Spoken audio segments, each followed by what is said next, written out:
আসসালামু আলাইকুম। একটি লেখার প্রতি দৃষ্টি আকর্ষণ করছি। সেটি প্রকাশিত হয়েছে। আপনারা হয়তো অনেকেই পড়েছেন। আলী ইমাম মজুমদার, সাবেক মন্ত্রী পরিষদ সচিব। মার্কিন নিষেধাজ্ঞা দায় অনেকাংশেই সরকারের। এটার লেখার বিষয়বস্তুর চেয়ে আমি গুরুত্বপূর্ণ মনে করি এই যে তিনি বললেন, একটা মত প্রকাশ করলেন, আলী ইমাম মজুমদার। তিনি নিজে একসময় আমলা ছিলেন, বড় আমলা, মন্ত্রী পরিষদ সচিব, মানে হচ্ছে একেবারে সিনিয়র সচিবদের মধ্য থেকে যিনি সর্বোচ্চ পদে থাকেন তিনি ক্যাবিনেট সেক্রেটারি হন। বাংলাদেশে আরো কত সচিব, কত ক্যাবিনেট সেক্রেটারি এখনো জীবিত আছেন, অনেকে মারা গেছেন, কিন্তু জীবিত সচিব বা ক্যাবিনেট সেক্রেটারির অভাব নেই।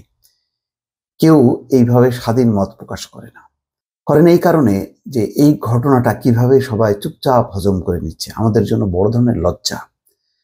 বাংলাদেশের ইতিহাসে সাবেক একজন সেনা প্রধানের বিরুদ্ধে এইরকম মার্কিন নিষেধাজ্ঞা কখনো হয়নি। এটি ব্যক্তি অনেকে খুশি হতে পারেন যে আজিজ আহমেদের উচিত শিক্ষা হয়েছে, কিন্তু না, এটা প্রতিষ্ঠানের উপর বড় ধরনের একটা কলঙ্কের দাগ পড়েছে। যেমন অর্থমন্ত্রী বলছেন যে সেনাবাহিনী এটার বিচার করবে। সেনাবাহিনী কতটুকু বিচার করতে পারবে বা এটার এখতিয়ার আছে কিনা আমি জানি না। এটা যেহেতু সামরিক বাহিনীর কেনাকাটার কথা বলা হচ্ছে, সেই কারণে হয়তো হতে পারে, আবার নাও হতে পারে। কিন্তু সবচেয়ে বড় কথা হলো যে এরকম একটি ঘটনা কিভাবে চুপচাপ আমাদের, মানে কত সুশীল, কত বুদ্ধিজীবী, কত চমৎকার করে নির্বাচনের আগে দেখতাম কথা বলতো, তারা চুপচাপ হয়ে গেল, তেমন কোনো আলোচনা হচ্ছে না। কিন্তু এটা কি আমাদের লজ্জা না? এটা আমরা ব্যক্তি আজিজকে চিন্তা করছি কেন? এটা একটা প্রতিষ্ঠানের, যে প্রতিষ্ঠান জাতিসংঘ শান্তিরক্ষী মিশনে কাজ করে, বলা হয় যে মানে জাতিসংঘ শান্তিরক্ষী মিশনের কথা যখনই আসে বিশ্বে আলোচনায়, তখনই বাংলাদেশের নামটা আসে। যুদ্ধ বিগ্রহ, জাতিগত সংঘাত, দাঙ্গা, এই সমস্ত জায়গাগুলোতে আমাদের সেনাবাহিনীর সদস্যরা কাজ করেন।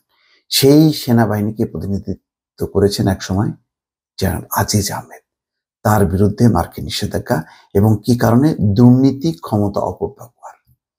তার ভাইরা যে চিহ্নিত সন্ত্রাসী ছিল, দাগী আসামি ছিল, দণ্ডপ্রাপ্ত যারা ছিল, তাদেরকে রাষ্ট্রীয় আনুকূল্যে ছাড় করা হয়।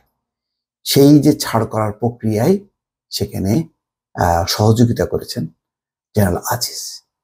তখন তিনি সেনাপ্রধানের দায়িত্বে না থাকলেও সেনাপ্রধানের আগের যেই পার্টে তিনি গুরুত্বপূর্ণ ভূমিকা, বিজেপির প্রধান ছিলেন, তারপরে তিনি সেনাপ্রধান হয়েছেন, এবং দুই সময় তার দুই ভাইকে তিনি সহযোগিতা করেছেন। এবং সবচেয়ে বড় কথা হলো যে এটা কোনো ব্যক্তিগতভাবে সহযোগিতা করা না, সেখানে হচ্ছে তাদেরকে ক্ষমা পাওয়ার ক্ষেত্রে, রাষ্ট্রীয় আনুকূল্য পাওয়ার ক্ষেত্রে নিয়ম বহির্ভূতভাবে যে প্রতিষ্ঠানের প্রধান আরো নিয়ম শৃঙ্খলাটা রক্ষা করবে, তিনি সেটি লঙ্ঘন করেছেন এবং সামরিক কেনাকাটায় অংশ নেওয়ার সুযোগ দিয়েছেন। এর বিস্তারিত রিপোর্ট হয়তো মার্কিন যুক্তরাষ্ট্র, জানি না কখনো প্রকাশ করবে কিনা, প্রকাশ করলে আমরা জানতে পারতাম।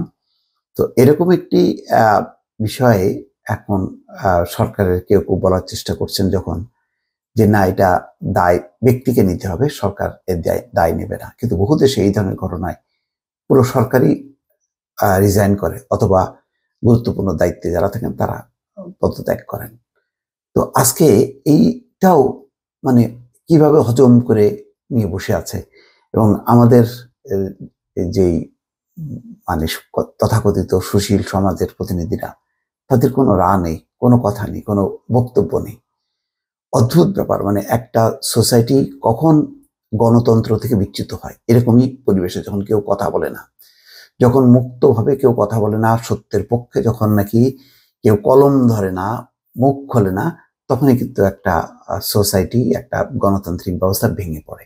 পৃথিবীর বহু দেশে, অনেক উন্নত দেশ আছে, সেই দেশে গণতন্ত্র নেই, কেননা সেই দেশে স্বাধীন সুশীল সমাজ নেই, তারা স্বাধীনভাবে কথা বলে না, সরকারের সমালোচনা করতে ভয় পায়। তো আমাদের এখানে জানি না ভয়ে নাকি প্রলোভনে চুপ করে আছে অনেকেই। তো এই কথাটি আজকে এই জন্যই ধন্যবাদ জানাই যে আলী ইমাম মজুমদার তার দৃষ্টিভঙ্গি থেকে তিনি কথা বলেছেন, অথচ তিনি প্রথাগত কোনো লেখক না, কোনো সাংবাদিক না, একজন আমলা হয়ে তিনি পরিষ্কারভাবে বলছেন দায় অনেকাংশেই সরকারের, আর বলার অপেক্ষা রাখে? তার মানে মোটামুটি এই যে আজকে মার্কিন নিষেধাজ্ঞা যে কারণে আসলো, তার দায় সরকারের উপর বর্তায়। কেননা তিনি তো যখন নাকি সরকারি দায়িত্বে ছিলেন, এটা তো সরকার জানেন যে তিনি কি করছেন। বিভিন্ন এজেন্সি আছে, গোয়েন্দা সংস্থা আছে, তিনি যেই পেরিফেরিতে কাজ করেছেন, সেই পেরিফেরিতে যেই বিভিন্ন এজেন্সিগুলো আছে, খুবই তারা সোচ্চার, সক্রিয়। তারা বহু ঘটনা উদ্ঘাটন করে, আর সেখানে একেবারে নাকের ডগায় এরকম ঘটনা ঘটছে, কোনো রিপোর্ট হয়নি বা রিপোর্ট কেন হলো না, সেটার ব্যাপারে কোনো ব্যবস্থা কেন নেওয়া হলো না, অনেকগুলো প্রশ্ন আছে। যেই প্রশ্নগুলো নিয়ে আসলে আলোচনা হচ্ছে না। সরকার যা বলছে তার কাউন্টারে কোনো বক্তব্য আসছে না। মাঝে মধ্যে ছিটেফোঁটা আলী ইমাম মজুমদারদের মতন কিছু ব্যক্তি লিখছেন বা কেউ কেউ কথা বলছেন, কিন্তু খুব বেশি কি আলোচনা হচ্ছে? এটা কি আমরা হজম করে ফেললাম? আর এই হজম করাটা কি সরকারের পক্ষে গেল? না, সরকারের পক্ষেও গেল না। একটা সরকার যদি সে মনে করে যে না, সে গণতান্ত্রিক হতে চায়, সে জনগণের সমর্থন নিয়ে থাকতে চায়, তখন এই ঘটনাগুলোকে আলোচনা করতে হবে, দায় দায়িত্ব নির্ধারণ করতে হবে এবং সেইভাবেই তাকে চলতে হবে। আমি সব দায় এখন আজিজ আহমেদ, বেনজির আহমেদ তাদের উপর চাপাই দিয়ে আমি বলবো যে না, এগুলি তারা করলো কেন, তাদের দায়, আমি কিছু যাই না, এটা হবে না। একটা ঘটনার সাথে অনেকজন সম্পৃক্ত থাকে, অনেকের দায় দায়িত্ব থাকে, কেউ প্রত্যক্ষভাবে থাকে, কেউ পরোক্ষভাবে থাকে। সুতরাং এখানে দায় এড়ানোর কোনো কিছু নেই, সেটি আলী ইমাম মজুমদার তার লেখায় স্পষ্ট করেছেন। দর্শক ভালো থাকবেন, আল্লাহ হাফেজ।